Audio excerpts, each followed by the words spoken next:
नमस्कार. आजच्या भागामध्ये इथे आकाश आपलं अंथरूण पांघरून उशी रूममधून घेऊन आता बाहेर जात असतो. स्वतःच्या रूममध्ये त्याला झोपायचं सुद्धा नसतं, कारण त्याला भूमीचा खूप जास्त राग आलेला असतो. त्यामुळे इथे आकाश आपलं अंथरूण घेऊन आता बाहेर जाताना भूमी त्याला बघते आणि भूमी म्हणत असते, आकाश, हे काय तू कुठे चाललं आहेस? तू आता बाहेर जाऊन झोपणार आहेस का आकाश? म्हणजे तुला माझा इतका राग आला आहे तर तू माझ्याबरोबर आता एका खोलीमध्ये राहणारसुद्धा नाही आहेस, झोपणारसुद्धा नाही आहेस. तेव्हा इथे आकाश म्हणतो की भूमी, मी जर तुझ्यासमोर असेन ना तर मग आपल्या दोघांमध्ये बोलणं होईल. ह्यानं त्या कारणाने आपल्या दोघांमध्ये बोलणं होईल आणि मला तुझ्याजवळ बोलण्याची अजिबात इच्छा नाही आहे. त्यासाठी मी दुसऱ्या रूममध्ये जाऊन झोपेन. मला इथे नाही झोपायचं आहे. तेव्हा भूमी म्हणते, आकाश असं नको करू. खरंच आपलं भांडण एवढं टोकाला गेलं आहे का आकाश? मी खरंच एवढी वाईट आहे का? म्हणजे तू माझी बाजू ऐकूनच घेत नाही आहेस. कुठल्या तरी तिसऱ्या व्यक्तीचं ऐकून तू माझ्यावरती अविश्वास दाखवतो आहेस, सतत माझ्याबरोबर भांडतो आहेस. तेव्हा इथे आकाश म्हणतो, भूमी, हे काय बोललीस तू? म्हणजे आई ही तिसरी व्यक्ती आहे का? म्हणजे ती जे काही बोलते ते सगळं खोटं आणि तू एकटीच खरी आहेस का?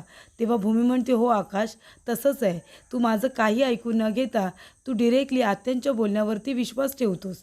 मी एवढी चुकीची, मी एवढी खरंच वाईट आहे का? तेव्हा इथे आकाश म्हणतो, भूमी, जाऊ दे, मला मला तुझ्याशी बोलायचं नाही आहे आणि मला तुझ्याबरोबर कुठल्याही प्रकारचा वादसुद्धा घालायचा नाही आहे. तेव्हाच आपल्या दोघांमध्ये जे भांडण होतं ना, ते थांबवण्यासाठीच मी दुसरीकडे चाललो आहे. तेव्हा भूमी म्हणते, आकाश, प्लीज असं नको करू.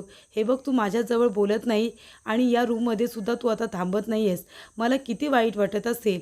तू बोलत नाहीस तोपर्यंत मी सहन करू शकते, पण जर तू या रूममधून सुद्धा निघून गेलास तर मात्र ते मला सहन होणार नाही. तेव्हा इथे भूमी आकाशला थांबवण्याचा प्रयत्न करत असते. ते म्हणत असते, प्लीज आकाश, थांब ना. दिवसभर आपल्या दोघांना एकमेकांजवळ बोलायला वेळ मिळत नाही. रात्रीचा वेळ मिळतो. आपण झोपण्याच्या आधी गप्पा मारतो आणि तेव्हाच आपण झोपतो ना आकाश. आणि तू जर आता गेलास तर मला कसं करमेल? प्लीज असं करू नकोस. तरीसुद्धा इथे आता रागिणीच्या विरोधात भूमी बोलल्यामुळे आकाशला खूप जास्त राग येतो आणि तो लगेच तिथून निघून जातो. तेव्हा इथे भूमीला खूप जास्त वाईट वाटतं आणि भूमी आता रूममध्ये बसून रडत असते. आकाशच्या वागण्याचा तिला त्रास होत असतो आणि हे सगळं रागिणीमुळे घडत असतं. तेव्हा इथे रागिणी बरोबर आता रूममध्ये येते. आकाश आणि भूमीचं भांडण बघून तिला आनंद झालेला असतो. तेव्हा इथे रागिणी म्हणत असते की भूमी, आणि इथे भूमी रडत असताना आता रागिणीला बघून लगेच गप्प बसते, आपले डोळे पुसते. तेव्हा इथे रागिणी म्हणत असते, काय गं भूमी, बघितलंस ना, आकाश गेला तुला एकटीला ठेवून. आता बस इथे रडत. आता रात्रभर जरी रडत बसलीस ना तरीसुद्धा कुणी तुला काही बोलणार नाही. रात्र खूप मोठी आहे. जेवढं रडायचं आहे ना तेवढं रडून घे. मी तर इथे आले होते तुला गुड नाईट बोलायला, पण हे तर काय, तुझी नाईट ही बॅडच झाली गं. तुझी नाईट गुड झालेलीच नाही आहे. बघितलंस ना, माझ्या जर वाईटावरती टपलीस ना तर तुझी काय हालत करून ठेवेन ती. आता गेला ना आकाश तुला एकटीला ठेवून. बाय भूमी, आता रडत जरी बसलीस ना माझी काही हरकत नाही आहे, असं रागिणी म्हणत असते आणि इथे भूमीला अजून मुद्दामून त्रास देत असते. तेव्हा इथे भूमीला आकाशच्या वागण्याचा त्रास होतो. ती म्हणते, आकाश, तू हे बरोबर वागलेलं नाही आहेस. खूप चुकीचा वागला आहेस तू. तू माझ्यावरती विश्वास ठेवायला हवा होतास. तेव्हा इथे आकाश आता दुसऱ्या रूममध्ये जाऊन झोपत असतो. तेव्हा त्याला आठवतं, भूमी म्हणालेली असते की आकाश, प्लीज तू माझ्याशी बोलत नाही आहेस ना, नको बोलू, चालेल मला, पण तू प्लीज दुसऱ्या रूममध्ये जाऊ नकोस, कारण तुला माहिती आहे ना मी हे सहन करू शकणार नाही. तेव्हा इथे आकाश आता दुसऱ्या रूममध्ये आल्यानंतर तिथे आजी येते आणि म्हणत असते, आकाश, तू इथे काय करतोयस? म्हणजे आता तू भूमीला त्या रूममध्ये एकटीला ठेवून आलायस का? तेव्हा आजी म्हणत असते की नवरा बायकोंमधलं भांडण हे एवढंसुद्धा टोकाला जाऊ द्यायचं नसतं की इथे ते नातं तुटायला येईल. कळतंय का तुला? अरे आता भूमीला सोडून तू इथे येऊन झोपतोयस. तिला बिचारीला किती वाईट वाटलं असेल आणि तू तिला समजून घ्यायला नको का? भूमी बिचारी किती करते या घरासाठी, तुझ्यासाठी, आणि ते तुला दिसत नाही. तू तिच्यावरती रागावून इथे आलंयस. तेव्हा इथे अरे नवरा बायकोचं नातं कसं असतं आणि तुमची ही खोली म्हणजे तुला काय वाटली? ते तुमचं खाजगी ठिकाण आहे. जर तुमचं भांडण झालं असेल तर एकमेकांबरोबर बोलून तो विषय तिथल्या तिथं सॉल्व्ह करायचा असतो आणि सगळं काही नव्याने सुरुवात करायचं असतं. पण तुमच्या दोघांचं तसं नाही आहे. ती बिचारी तुझ्याजवळ बोलण्याचा प्रयत्न करते, तिला एवढा त्रास होतो आहे, ते तुला दिसत नाही आहे का? तरीसुद्धा तू तिला एकटीला सोडून इथे आलास. जा आधी तुझ्या रूममध्ये जा. तेव्हा इथे आकाश म्हणतो, नाही आजी, मी जाणार नाही आहे रूममध्ये आणि प्लीज मी तुला रिक्वेस्ट करतो आहे, तू सुद्धा मला फोर्स करू नकोस. तुझ्या सांगण्यावरून मी जरी त्या रूममध्ये गेलो ना तरी त्याच्यामध्ये माझी इच्छा सामील नसणार आहे. मी मनापासून तिथे नाही जाणार. तू बघितलंस ना, मी प्रत्येक वेळेला भूमीला समजावून घेतो पण ती आईच्या विरोधातच बोलते. तेव्हा आजी म्हणते, काय रे, काय समजावून घेतलंस तू तिला? काय ऐकून घेतलंस तू तिचं?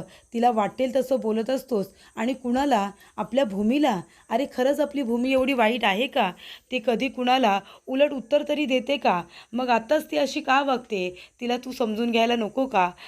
तिच्या अशा वागण्याच्या मागे नेमकं कारण तरी काय, हे तरी आपल्याला कळायला पाहिजे ना. तू तिला समजून घ्यायला नको, तिला नीट विचारायला नको, पण तुला एवढा राग येतो तर तू तिच्याबरोबर फक्त वाद घालतोस. आणि कुणाबरोबर? भूमीबरोबर. अरे ती तुझी किती काळजी घ्यायची हे सगळं तू विसरलंस का? जेव्हा तू लहान मुलांसारखा वागत होतास ना, तेव्हा भूमीने तुझी काळजी घेतली होती. तुला तिने लहानाचं मोठं केले जणू काही. तुझे सगळे हट्ट पुरवले. तू जसं म्हणायचास तशी बिचारी वागायची आणि आता हे सगळं विसरून तिला एकटीला तिथे ठेवून आलेस. मला जे समजवायचं होतं माझं समजावून झाले. आता पुढे तुला काय निर्णय घ्यायचा आहे तुझा तू घे. तेव्हा इथे भूमीला फार आता वाईट वाटत असतं.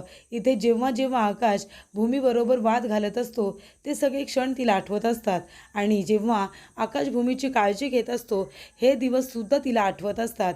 तेव्हा इथे भूमीने आता रूममधली लाईट स्वतःच्या हातामध्ये ठेवलेली असते आणि इथे ती स्विच ऑन ऑफ करत असते. तेव्हा इथे आता रूममध्ये तिने काळोख केलेला असतो पण ती झोपलेली नसते. ती रडत असते. तिला आकाशची खूप जास्त आठवण येत असते. तेव्हा इथे आजी म्हणालेली असते की आकाश, अरे तू कुणावरती रागवलेस? आपल्या भूमीवरती? भूमी कधी कुणाचं वाईट करू शकते का? अरे तिने तुझी किती काळजी घेतली. लहान मुलांसारखी भूमी तुझी काळजी घ्यायची आणि तू तिच्यावरती रागावून तिला एकटीला ठेवून इथे आलंयस. तू खूप चुकीचं केलेस. तेव्हा इथे भूमीने आकाशची कशी काळजी घेतलेली असते, कसं सांभाळलेलं असतं हे सगळं आता आकाशला आठवतं. तेव्हा इथे आकाशला आता खूप जास्त वाईट वाटत असतं. तर इथे भूमीसुद्धा आकाशच्या आठवणीमध्ये खूप जास्त रडत असते. रागिणीमुळे दोघांमध्ये खूप वाद निर्माण झालेला असतो. दोघांचं भांडण आता टोकाला जात असतं. तेव्हा इथे आकाशला आपल्या चुकीची जाणीव होते आणि तो आता आपल्या रूममध्ये येतो आणि दरवाजा उघडतो. तेव्हा इथे भूमीनेच लाईट बंद केलेली असते पण ती जागी असते, रडत बसलेली असते. आकाश आता फक्त रूममधला काळोख बघूनच बाहेर जातो. रूममध्ये येऊन भूमी जागी आहे की झोपले काहीसुद्धा न बघता तिच्याबद्दल पुन्हा एकदा गैरसमज निर्माण करून घेतो. आकाश म्हणत असतो की भूमी, तुझ्याशिवाय माझा जीव तिकडे एवढा कासावीस होतोय आणि माझी वाट न बघता तू सरळ झोपून गेलीस. माझी थोडी वाट तरी बघायला हवी होतीस, असं इथे आकाश म्हणत असतो. तर इथे भूमी आता रांगोळी काढत असते. खूपच सुंदर अशी रांगोळी ती काढत असते. तेवढ्यातच रंग भरत असताना आकाशसुद्धा तिथे येतो आणि भूमीबरोबर रंग भरत असतो. तेव्हा इथे आकाश म्हणत असतो की भूमी, या रांगोळीला आहे ना काही अर्थ नाही आहे. जसं या रंगांमुळे रांगोळीला अर्थ आहे तसं तू आहेस म्हणून माझ्या आयुष्याला अर्थ आहे. तेव्हा इथे भूमी म्हणते, मी सुद्धा, तू आहेस म्हणून माझ्या आयुष्यामध्ये हे रंग आहेत. तेव्हा इथे आकाश म्हणतो, हो ना, म्हणून तर मी इथे आलो आहे. तेव्हा इथे भूमी म्हणते, बरं झालं आकाश, आज विजयादशमी आहे आणि आज तू सगळा राग सोडून माझ्याशी बोलायला आलास. खरं तर आता आपण दोघांनी एकमेकांशी बोलायला हवं आहे. जास्त भांडणं हे वाईट असतं ना. आपण दोघांनी असंच एकमेकांजवळ बोलून आनंदाने एकत्र राहायला हवे. तेव्हा इथे भूमी आणि आकाश दोघंजणं आता एकत्र रंग भरत असतात. भूमी म्हणते, आणि आपण दोघंजणं रंग भरतोय ना म्हणून या रांगोळीला अजूनच अर्थ प्राप्त झालेला आहे. दोघे हसत असताना तिथे आता पौर्णिमाही त्याने म्हणते, भूमिताई, अगं काय झालं, तू काय एकटीच हसतेस? तेव्हा भूमी म्हणते, नाही मी एकटी कुठे असते, हा काय इथे. आणि आकाशला बघायला जाते तर तिथे आकाश नसतो. तेव्हा पौर्णिमा म्हणत असते, काय गं भूमिताई, तिथे आकाश जिजू आहेत असं इमॅजिन करतेस की काय तू? तेव्हा इथे पौर्णिमा हसायला लागते. ते म्हणते की बरोबर, आकाश जिजू तुझ्याशी बोलत नाही आहेत ना, तेव्हा तुला भास होत असतील त्यांचे. तेव्हा इथे भूमीला वाईट वाटतं. तेवढ्यातच तिथे आकाश आलेला असतो आणि आकाश भूमीकडे बघत असतो, भूमी आकाशकडे बघत असते. पण दोघेही आता एकमेकांजवळ बोलत नसतात. भूमीला बोलायची खूप इच्छा असते, पण इथे आकाश तिच्यावरती रागवलेला असतो. तेव्हा इथे पौर्णिमा आता आकाशला खुणवायला सांगते अभिला, कारण तो भूमीकडे बघत असतो. तेव्हा इथे अभि म्हणतो की आकाश, अरे देतोयस ना तो हार माझ्याकडे? तेव्हा इथे आकाश म्हणतो हो देतोय ना. तेव्हा इथे भूमी आता खूप नाराज होते. तेव्हा ती खाली बघत असताना आकाश तिच्याकडेच बघत असतो. तेव्हा इथे अभि म्हणत असतो की भूमी, तुला विजयादशमीच्या खूप खूप शुभेच्छा. तेव्हा इथे भूमी म्हणत असते की थँक्यू, तुम्हाला पण. तेव्हा इथे पौर्णिमा आता आकाशला इथे दसऱ्याच्या शुभेच्छा देते आणि आकाशसुद्धा तिला दसऱ्याच्या शुभेच्छा देतो. तेव्हा इथे भूमी म्हणत असते की आकाश, तुलासुद्धा विजयादशमीच्या खूप खूप शुभेच्छा. आज सीमोल्लंघन आहे, असं ती म्हणत असताना आकाश मात्र तिला इग्नोर करतो. तेव्हा भूमीला वाईट वाटतं. त्यानंतरला इथे आकाश आता भूमीजवळ काही न बोलता तो सरळ रागिणीकडे जातो. तरीसुद्धा इथे आता भूमी त्याला शुभेच्छा देते. ते म्हणते की आकाश, तुला विजयादशमीच्या खूप खूप शुभेच्छा. तेव्हा इथे आकाश तिच्याजवळ अजिबातच बोलत नाही. तिला इग्नोर करून आता रागिणीच्या इथे गेलेला असतो. आणि इथे रागिणीला आकाश म्हणत असतो की आई, तुला आता दसऱ्याच्या खूप खूप शुभेच्छा. आणि तो तिचा आशीर्वादसुद्धा घेतो. तेव्हा इथे रागिणी म्हणत असते की आकाश बाळा, तुलासुद्धा दसऱ्याच्या खूप खूप शुभेच्छा. असाच मोठा हो, महाजन गारमेंटचं नाव खूप मोठं कर आणि असंच सक्सेस तुझ्या आयुष्यामध्ये येऊ दे. तेव्हा इथे आता आकाश रागिणीजवळ बोलत असतो आणि भूमीला इग्नोर करतो. भूमीला वाईट वाटतं. ती म्हणते पौर्णिमा, मी रांगोळी काढले, जरा एवढे रंग त्याच्यामध्ये भर. आणि आता भूमी रडत तिथून जात असते. तेव्हा भूमीला चक्कर येते आणि तिला चक्कर आल्यानंतर पूर्ण घर तिला आता फिरल्यासारखं होतं आणि ती पडत असताना आकाशला आवाज देते आणि खाली पडते. तेव्हा इथे पौर्णिमा आणि रागिणी एकमेकींना म्हणत असतात की ती इथे नाटक करते म्हणून. ती नाटक करते, तिचा कुठला तरी हा डाव असेल, पण तिचे कित्येक डाव मी उधळून लावलेत, हा सुद्धा डाव तिचा मी उधळून लावेन. तर इथे डॉक्टर आता भूमीला चेक करत असतात. आजी म्हणत असतात की डॉक्टर, घाबरण्यासारखं काही नाही आहे ना, काळजी करण्यासारखं काही नाही आहे ना. तेव्हा इथे डॉक्टर म्हणत असतात काळजी करू नका, त्यांना खूप जास्त विकनेस आलेला आहे. तेव्हा इथे आता आजी म्हणत असतात की डॉक्टर, तिने कालपासून काहीसुद्धा खाल्लेलं नाही आहे. तेव्हा भूमी म्हणते की डॉक्टर, माझं निर्जला व्रत आहे, कारण माझं काहीतरी हरवलं आहे, ते मिळवण्यासाठी मी निर्जला व्रत केलेलं आहे. तेव्हा आकाश म्हणतो भूमी, हे सगळं तुला करायची काय गरज होती? का तू स्वतःला त्रास करून घेतलास? तुला माहिती आहे का, तू काही खाल्लं पिलं नाही आहेस ना, म्हणून तुला चक्कर आली, तुला विकनेस आला आहे खूप. तेव्हा इथे डॉक्टर म्हणतात नाही आकाश महाजन, असं नाही आहे. म्हणजे त्यांना कदाचित न खाल्ल्यामुळे विकनेस तर आलेला आहे, पण तुमच्याकडे त्याला चक्कर येण्याचं अजून एक कारण आहे. म्हणजे भूमी मॅडम यांना चक्कर आली आहे, याचा अर्थ तुमच्या घरामध्ये आनंदाची बातमी येणार आहे. तर इथे डॉक्टर म्हणतात की आजी, या वर्षीचा दसरा तुम्हाला लाभलेला आहे. तेव्हा इथे आजी म्हणतात खरंच? तरी इथे आता डॉक्टरसुद्धा खुश असतात आणि आजीसुद्धा. आजी म्हणतात खरंच डॉक्टर, तुम्ही बोलताय ते खरं आहे का?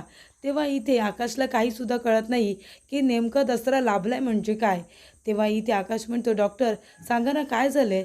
तेव्हा इथे डॉक्टर म्हणतात हे बघा आकाश, अहो तुमच्या बायकोला दिवस गेलेले आहेत, शी इज प्रेग्नंट, तुम्ही बाबा होणार आहात. तेव्हा इथे आता डॉक्टरांनी इतकी मोठी बातमी दिल्यानंतर आकाश खूप जास्त खुश होतो आणि भूमीसुद्धा. तेव्हा इथे आकाश आता संपूर्ण राग विसरून जातो. तेव्हा इथे आकाश म्हणतो भूमी खरंच? तेव्हा इथे आजी म्हणतात चला चला, मी देवासमोर साखर ठेवते. डॉक्टर म्हणतात चला, मी सुद्धा आता निघते. तेव्हा इथे आजी म्हणतात चला, आपण दोघीजणी आता खाली जाऊया. तेव्हा इथे एवढी मोठी आनंदाची बातमी मिळाल्यानंतर इथे आकाश लगेचच भूमीला मिठी मारतो आणि म्हणतो थँक्यू भूमी, थँक्यू सो मच. तेव्हा इथे भूमीलासुद्धा आनंद झालेला असतो.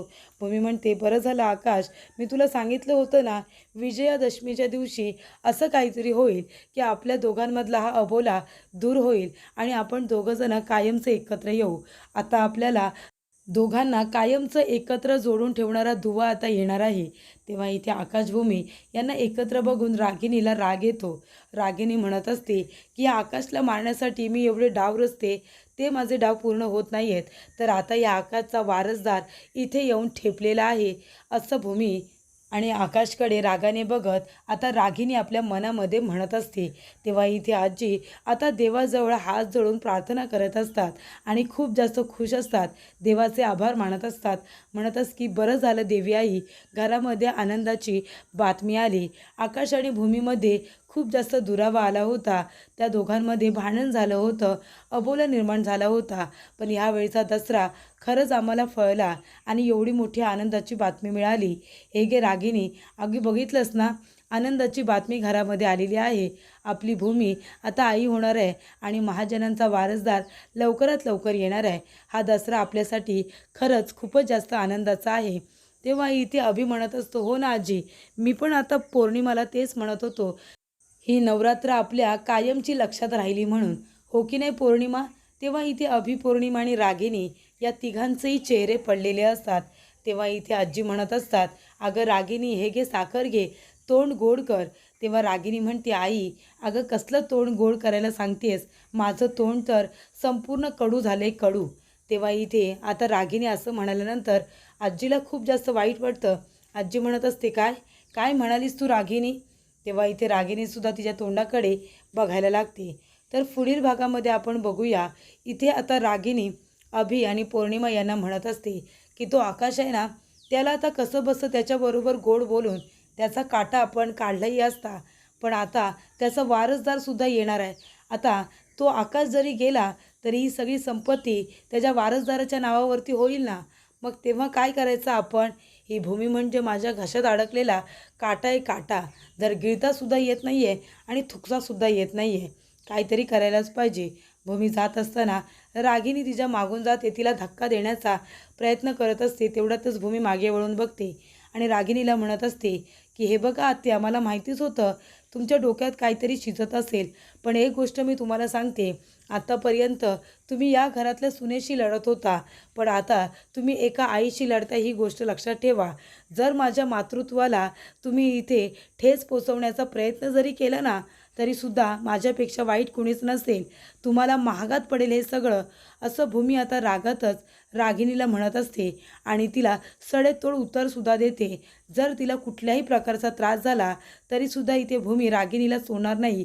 तिच्याकडून सगळ्या गोष्टीचा, प्रत्येक गोष्टीचा हिशेब घेणार, असं भूमी म्हणत असते.